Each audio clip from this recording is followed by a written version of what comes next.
بسم الله الرحمن الرحيم. الحمد لله رب العالمين، والصلاة والسلام على سيدنا ومولانا أبي القاسم محمد. اللهم صل على محمد وآل محمد وآله الطيبين الطاهرين المعصومين المظلومين المنتجبين الأخيار، ولعنة الله على أعدائهم الأشرار.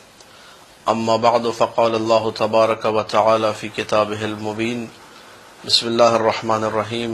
قل جاء الحق وزهق الباطل إن الباطل كان زهوقا. ناظرین کرام، ماہ مبارک شعبان وہ بہترین مہینہ ہے جسے آل محمد سے نسبت ہے، محمد مصطفیٰ صلی اللہ علیہ وآلہ وسلم سے نسبت ہے، اور خود اللہ سبحانہ و تعالی سے بھی اس مہینے کو نسبت دی گئی ہے۔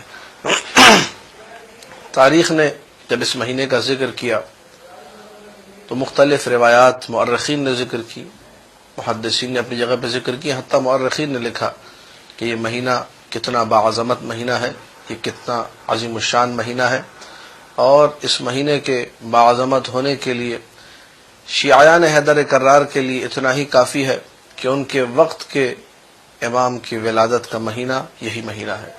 ماہ شعبان المعظم میں ایک ایسی رات، 15 شعبان کی رات، نیمہ شعبان کی رات، جس میں آمد اس ہستی کی ہوئی جس ہستی نے اہل باطل کے تمام عزائم کو خاک میں ملا دیا، جس نے کائنات کی تمام ظلمتوں میں نور خدا ہونے کا ثبوت دے کر اہل باطل کو یہ بتایا کہ باطل ہمیشہ سے مٹنے کے لیے ہے، اور اہل باطل کی تمام وہ کوششیں جس سے وہ نور اسلام کو مٹانا چاہتے تھے، نور اسلام کو خاموش کرنا چاہتے تھے، بتا دیا کہ باطل مٹنے کے لیے ہے، اور نور خدا اور کلمت اللہ اور بقیت اللہ ہے جو ہمیشہ سربلند رہے گا، بلند و بالا رہے گا۔ نور خدا ہے کفر کی حرکت پہ خندزن، پھوکوں سے یہ چراغ بجھایا نہ جائے گا۔ قائم آل محمد صلوات اللہ وسلام علیہ کی ولایت باسعادت سب کی خدمت میں تبریک اور تہنیت پیش کرتا ہوں، اور چاہوں گا آل محمد کے چاہنے والوں سے، امام زمانہ کی خوشنودی کے لیے اعمال انجام دینے والوں سے، کہ جس قدر ہو سکتا ہے اس مہینے میں، خاص طور سے ماہ شعبان المعظم میں، امام زمانہ کی حفاظت کے حوالے سے جو دعا پڑھی جاتی ہے سلامتی امام زمانہ کے لیے: اللہم کل ولیک الحجۃ ابن الحسن صلواتک علیہ وعلی آبائہ فی هذه الساعة وفی کل ساعة ولیا وحافظا وقائدا وناصرا ودلیلا وعینا حتی تسکنہ ارضک طوعا وتمتعہ فیہا طویلا۔ اس دعا کو بار بار پڑھیں، مسلسل پڑھیں، اپنے نماز، اپنی دعاؤں، اپنے نماز کے قنوت میں اس دعا کو شامل کرے تاکہ مسلسل آپ کا تعلق سرکار سے برقرار رہے۔ اس مہینے کی عظمت کے لیے بہت ساری دلیلیں ہیں، بہت سارے شرف ہیں جو اس مہینے کو نصیب ہوئے ہیں۔ ایک تو سب سے پہلی بات، ماہ شعبان کا جو نام ہے، لفظ شعبان، امیر المؤمنین صلوات اللہ وسلام علیہ کا فرمان گرامی ہے: سماہ شعبان ربنا، یہ نام شعبان کا ہمارے رب نے رکھا ہے، اللہ نے خود اس مہینے کا نام شعبان رکھا، لتشعب الخیرات فیہ، کیونکہ ہر قسم کا خیر اس میں تقسیم ہوتا ہے اور بڑھتا ہے۔ تو آل محمد کے چاہنے والوں کے لیے اس سے بڑا خیر کیا ہوگا کہ وقت کے امام کا جو ظہور بابرکت ہے، جو ولادت باسعادت ہے، ولادت منور ہے، وہ اسی مہینے کے اندر واقع ہوئی ہے۔ یہ سب سے بڑا خیر ہے، اور خیر العمل یہی ہے کہ انسان آل محمد کی خوشنودی کے لیے کام کرے، امام زمانہ کے لیے کام کرے۔ لہٰذا مومن کرام کو چاہیے کہ اس مہینے کی عظمت کا ادراک کرے اور خیرات کو سمیٹنے کی کوشش کرے۔ یہ مہینہ ہی خیرات کی تقسیم کا مہینہ ہے۔ شعبان یعنی خیرات کی تقسیم، شعبان یعنی نیکیوں کی تقسیم، شعبان یعنی عظمتوں کی تقسیم، شعبان یعنی برکتوں کی تقسیم۔ ان کو انسان سمیٹے، وسیلہ بنائے امام زمانہ کو۔ وَبِيُمْنِهِ رُزِقَ الْوَرَى، امام زمانہ کی برکت، ان کے یمن یعنی برکت کی وجہ سے ساری کائنات کو رزق ملتا ہے۔ کسی کو کائنات میں اگر رزق مل رہا ہے امام زمانہ کی وجہ سے، تو شعبان خود ایک رزق ہے من جانب اللہ مومن کے لیے، جس کی حیات کو اللہ نے طولانی کیا اور شعبان کا معظم مہینہ دیکھنا اس کی زندگی میں قرار دیا۔ یہ وہ مہینہ ہے جو کہ اس کے لیے باعث برکت ہے۔ تو امام زمانہ صلوات اللہ وسلام علیہ کو وسیلہ بنائے اور کوشش کرے کہ اس مہینے میں جتنا ہو سکے خیرات کو سمیٹے۔ اللہ کے رسول نے یہ جملہ کہا الشعبان الشہری، ایک مقام پر کہا الشعبان الشہری و شہر اللہ، میرا بھی مہینہ ہے، اللہ کا بھی مہینہ ہے۔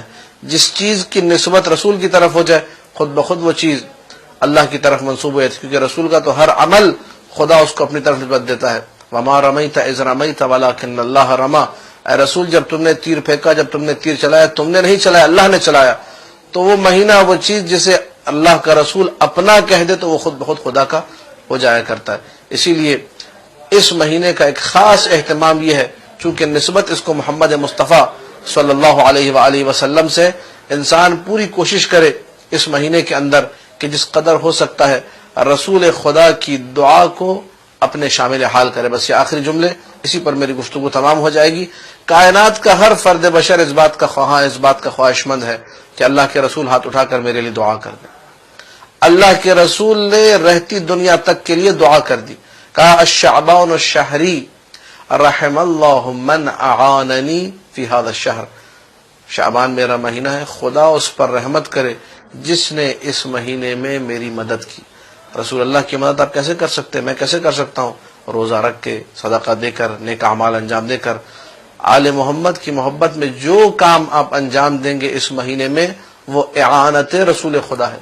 رسول اللہ کی امت جب اچھی بن جائے گی، یہ سب سے بڑی اعانت ہے جو رسول اللہ کے لیے ہے، اور خود بخود اللہ کے رسول کا جو اٹھا ہوا ہاتھ ہے، جو ان کی زبان مبارک سے جملے ادا ہوئے رحم اللہ، وہ ہر فرد بشر جو کہ رسول اللہ کی اعانت کرتے ہوئے روزہ رکھ رہا ہے یا قرآن پڑھ رہا ہے یا کوئی بھی نیک عمل انجام دے رہا ہے، سب کے لیے یہ دعا شامل حال ہو جائے گی۔ اور جب روزے کا حکم بیان ہوا اور ان صدقات و خیرات کا حکم بیان ہوا، آخری جملہ امیر المومنین نے ارشاد فرمایا کہ میں نے جب سے یہ سنا کہ اللہ کے رسول نے کہا ہے کہ شعبان میرا مہینہ ہے اور جس مہینے میں روزہ رکھے گا وہ در حقیقت میری کمک کرے گا، میں نے عہد کیا کہ میں زندگی بھر کبھی شعبان کا روزہ نہیں چھوڑوں گا۔ یہ امیر المؤمنین سلام اللہ علیہ کی طرف سے اہتمام تھا ماہ شعبان کے لیے، رسول کی آواز پر لبیک کہتے ہوئے میں اور آپ بھی شیعان حیدر کرار ہے، سیرت مولا علی پر عمل کریں، سیرت رسول اکرم پر عمل کریں، اور کوشش کریں کہ اس شعبان المعظم کے مہینے کو ویسے منائیں جیسا ہمارا مولا چاہتا ہے۔ السلام علیکم ورحمۃ اللہ وبرکاتہ۔